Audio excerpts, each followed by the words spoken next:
महादेवी वर्मा ने कहा है कि जीवन के असंख्य सुख चाहे हमें मनुष्यता की पहली सीढ़ी तक भी न पहुंचा सके, लेकिन हमारी आंख से गिरा एक आंसू भी जीवन को अधिक मधुर और उर्वर बनाए बिना नहीं गिर सकता है। स्कूल से लौट रहा एक छोटा सा बच्चा जिसके घर के बाहर अचानक भीड़ जमा हो, असमंजस की स्थिति में सबको देखते हुए बस्ता कोने में फेंकता है। सामने पिता की लाश रखी है, गांव के पंच गुपचुप बातें कर रहे हैं। तभी एक आदमी कोने में बुलाकर बच्चे को कहता है कि तुम्हारे पिताजी के मंदिर कलश के पैसे बकाया है, जो नहीं देने की स्थिति में गांव के लोग शव यात्रा में शामिल नहीं हो सकेंगे। एक अबोध बालक गांव के पंचों के तीखे सवालों का अनंत आकाश में देखकर उत्तर ढूंढता है। आखिर उस वक्त बालक की मनोस्थिति क्या रही होगी? काटो तो खून न, पर बेचारा अकेला करे भी तो क्या। शवयात्रा नामक कहानी के इस अंश ने आपको भी झकझोर दिया।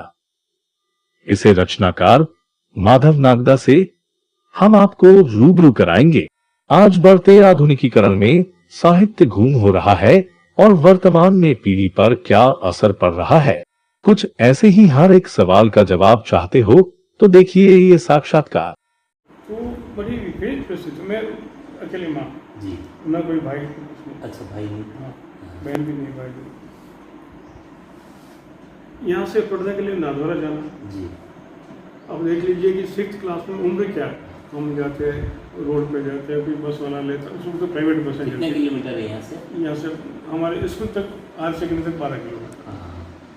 तो जैसे जैसे फिर 8th तक पढ़े, फिर 9th में मैंने साइंस, और वहीं भगवती प्रसाद जी देवपुरा जैसे व्यक्ति, भगवती प्रसाद देवपुरा से हिंदी भी इतनी डूब कर पढ़ाते थे। आप एक एक कविता 3-3, 4-4 दिन तक, ये एक लिंग का आसन है, इस पर किसी का शासन है, वो जो कविता उनकी सारी अंतर्कथाएं सुनाते थे, केवल कविता पापा क्या। तो मुझे उससे साइंस होते हुए भी हिंदी में बड़ी रुचि पैदा। फिर वो लाइब्रेरी ले जाते, गोवर्धन हायर सेकेंडरी लाइब्रेरी भी बहुत ही विशाल। वहाँ से फिर किताबें पढ़ने का शौक पैदा हुआ। साइकिल से जाता, 9th क्लास से भी साइकिल आ गए थे, साइकिल से जाता आता था। अब किताबें पढ़ने का इतना शौक हुआ था कि वो लाइब्रेरी छोटी पढ़ने लगी, जोड़ना है। तो फिर मैं जिला पुस्तकालय का सदस्य बना नादौरा में। उस वक्त मानक चौक में जिला पुस्तकालय चला करता था। विठल दास जी उसके पुस्तकालय अध्यक्ष थे, बड़े प्रेमी आदमी, किताब सजेस्ट करते हैं, ये किताब पढ़े। लेकिन मैं समस्या एक ही साहब, मुझे मेरे स्कूल का टाइम सुबह का था, 12:30 बजे छुट्टी होती, तब तक वो लाइब्रेरी बंद हो जाती। फिर 5 बजे खुलती। तो मैं यहाँ पर आता, खाना खाता, थोड़ा होमवर्क निपटाता, फिर साइकिल लेके शाम को वापस। अच्छा, और अपनी पसंद की किताब है।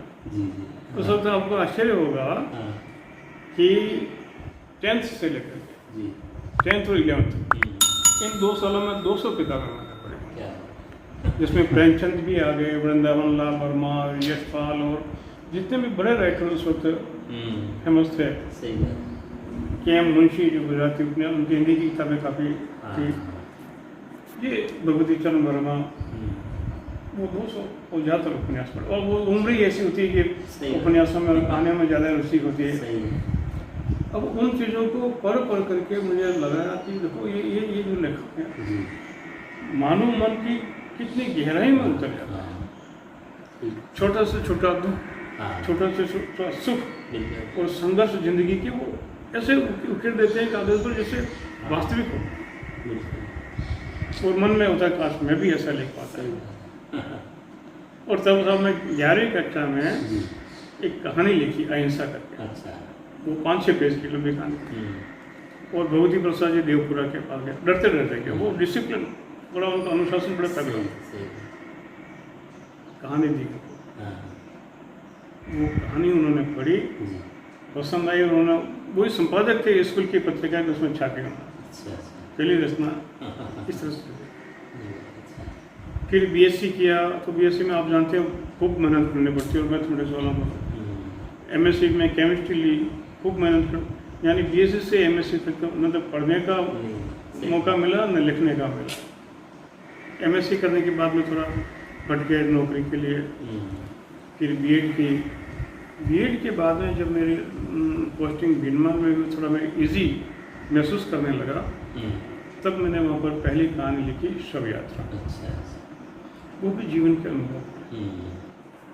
पिताजी के टाइम पे जब इस मंदिर का निर्माण हुआ तो वो गुंबज चढ़ाना होता, तो गुंबज के लिए कैसे बोलते हैं, कलश चढ़ाते हैं, तो वो कैसे बोलते हैं, बोल के पिताजी बहुत की चढ़ी सीधे थे। तो उस वक्त यानी आप देख लीजिए कि कितने साल हो गए होंगे, 70-80 साल पहले। अच्छा। 300 रुपये बोले थे पिताजी ने। फिर पिताजी की डेथ हो गई। तब वो बार बार लोग मुझे कहते हैं कि तू दे पैसे दे, ब्याह समझ दे, ये दे।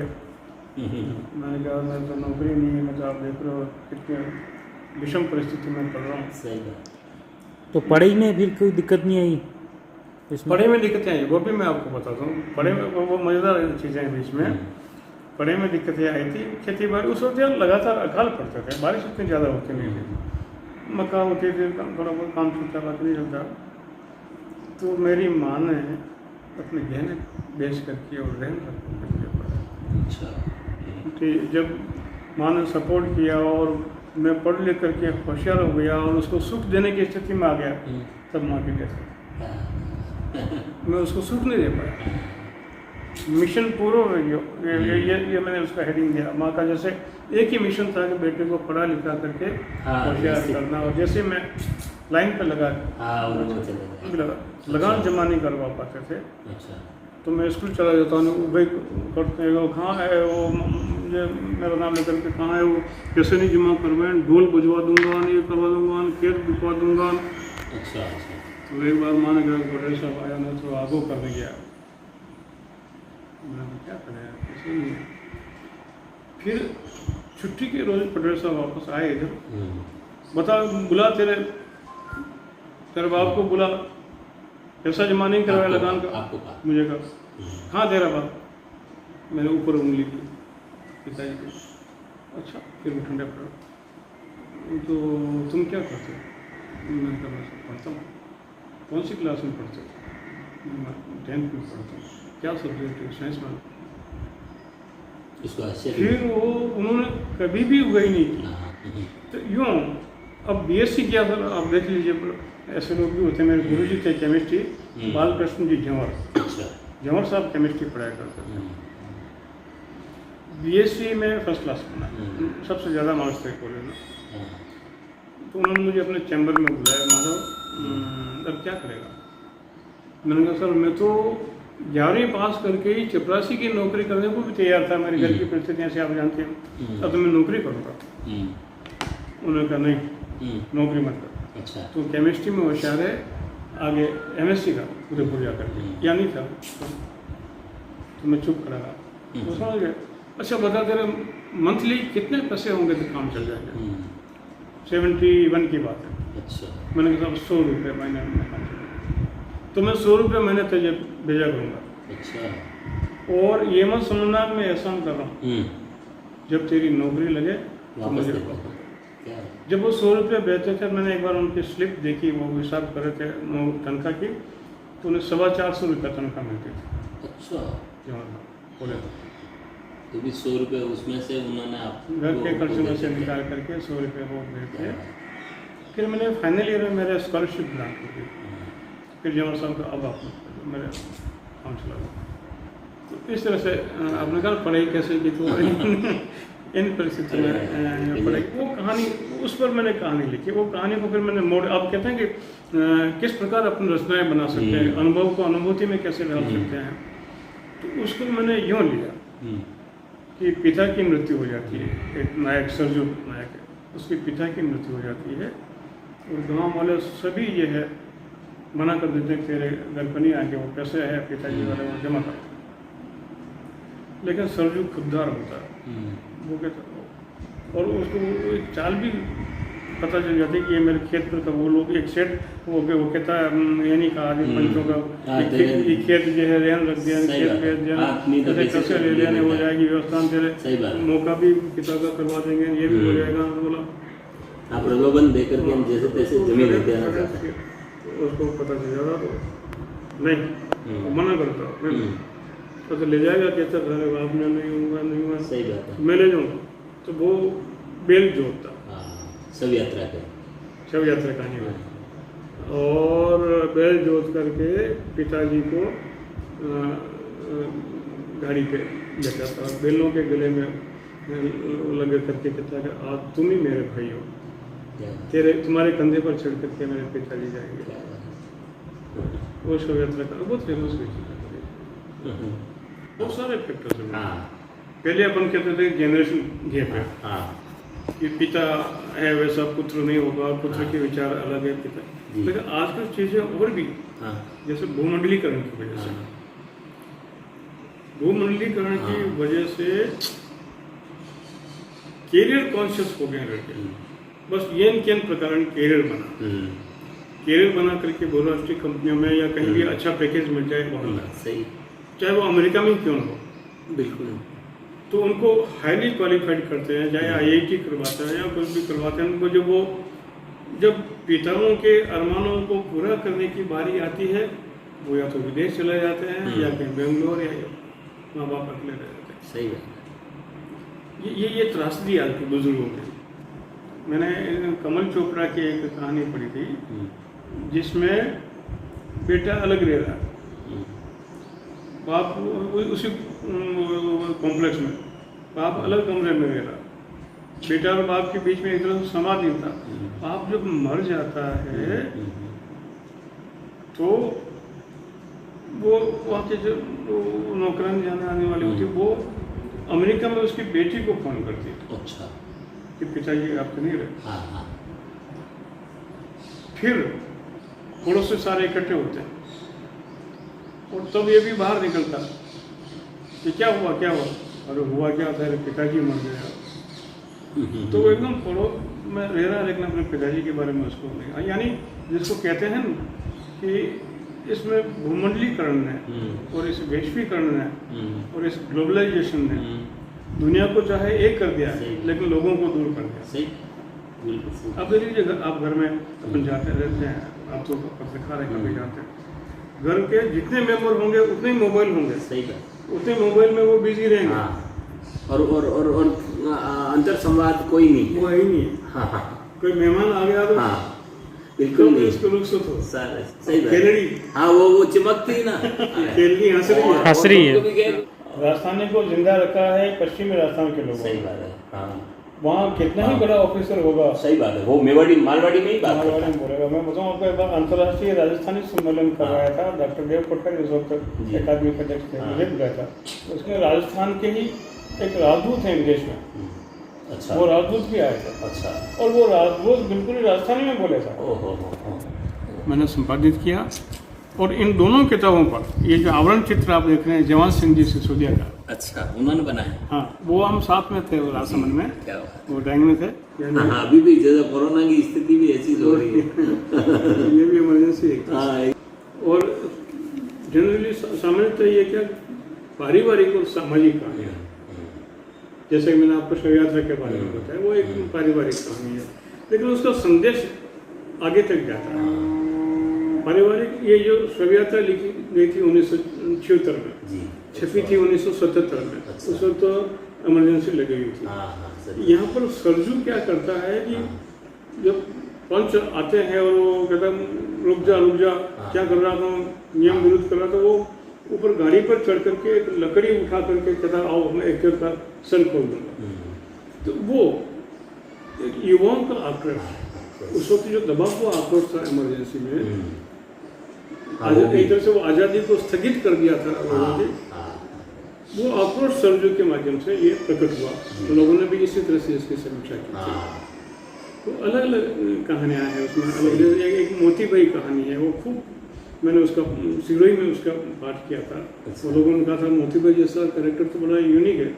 मोती भाई क्या करता है, उसका एक सपना, उसकी पत्नी बीमार रहती है, उसके बेटा है, वो बेटे को डॉक्टर बनाना चाहता है लेकिन साधन संसाधन नहीं है, पैसा नहीं है, तो वो तरह तरह के काम करता है। वो छतरियाँ ठीक करता है, वो टॉर्च की सेल को रिचार्ज करता है, वो पीपे ठोकर के सही करता है, वो बर्तनों के मोचे निकालता है, वो पीपों की पेटियाँ बनाता है। तो ये यानी आम आदमी का जो दुख और दर्द है वो इन कहानियों में आया। आम आदमी के संघर्ष इसमें आए हैं, यानी किस तरह से वो अपनी ज़िंदगी को बेहतर बनाए, ये चीज़ें मैंने इसमें लाने की कोशिश की। बहुत सारे इसमें आपकी आग जो है ये काफ़ी प्रसिद्ध हुई अलग अलग भाषाओं में भी, तो इसमें क्या मेन? इसमें छोटी छोटी कहानियाँ, बाद में हुआ ये था कि कहानियाँ लिखने वाले कहानियों को क्लिष्ट बनाते चले गए। भाषा की दृष्टि से भी, भाव की दृष्टि से भी। आपको याद होगा पहले बीच में अकहानी आई थी, जिसमें अकहानी पढ़ो आपको अर्थ ही ध्वनित नहीं होता। धीरे धीरे कहानियाँ लंबी होती गई और धीरे धीरे कहानियाँ दुरूह होती गई और पाठक धीरे धीरे वहाँ से दूर होता और पाठक ये सोचने लगा कि ये कहानियाँ तो हमारी बात तो कहती नहीं, ये तो लेखक अपनी बात कह रहा है, तो हम तो वो चीज़ें पढ़ें जो हमारी बात कहती हो। तो फिर लघु कथा आई 1970 में, लघु कथा आई। क्या कहानियाँ मैंने 1976 से की। अच्छा। लघु कथा मैंने 1980 से शुरू की थी। तो ये पहला लघु कथाओं का संग्रह है। अनुवाद है। अच्छा। वो नहीं, ये अनुवाद आया था। और इसमें जो ये कौन सी बात? और वो इंग्लिश वाला भी था, उर्दू में नहीं सिंधी, वो सिंधी उर्दू की तरह लिखी जाती है। अच्छा। उल्टी चलती है सिंधी। अच्छा, सिंधी और किताबें हो चुकी हैं, एक 12 किताबें समझ लीजिए। तो इसमें आपकी क्या क्या चीज़ें, कहानियाँ ही हैं, कविता हाँ, मैंने हैं? अलग अलग विधाओं में लिखा है, अलग अलग विधाओं में लिखा है। मैंने कहानियाँ भी लिखी हैं, कविताएं भी लिखी हैं, डायरी भी लिखी है और आलोचना भी लिखी।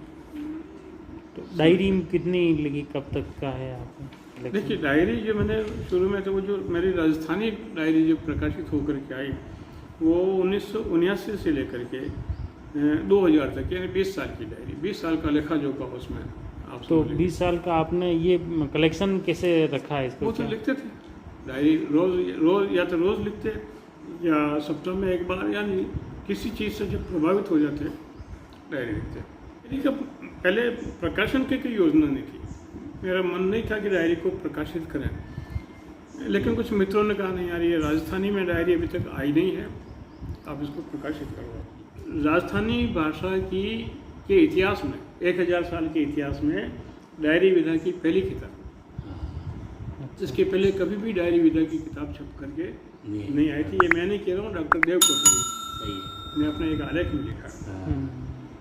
और ये किताब इतनी पसंद की गई कि राजस्थानी भाषा साहित्य संस्कृति अकादमी ने इस पर सम्मान दिया, शिवचंद्र भरतिया पुरस्कार दिया था, जिसका प्रोग्राम जयपुर में हुआ था। उस वक्त प्रतिभा जी पाटिल राज्यपाल थे अपने। इसमें क्या चीज़ें हैं आपने मेन? इसमें वो ये लघु कथा की आलोचना की है। इसमें 3 खंड हैं। पहले खंड में आलेख हैं, दूसरे खंड में समीक्षाएं हैं और तीसरे खंड में लोगों ने जो मेरे इंटरव्यू लिया है, तीसरे खंड में वो 4 इंटरव्यू हैं। तो लघु कथा में क्या, आलोचना की स्थिति अभी बहुत ही खराब है। लघु कथा आलोचना लिखते नहीं, बड़े जो स्थापित आलोचक है वो लघु कथा आलोचना नहीं लिखते, वो लघु कथा पर आलोचना लिखने को अपने हेट ही समझते हैं कि लघु कथा पर क्यों लिखते हैं। तो आलोचकों की ज़रूरत है, तो इस ज़रूरत को देखते हुए मैंने लघु कथा आलोचना पर भी अपनी कलम उठाई।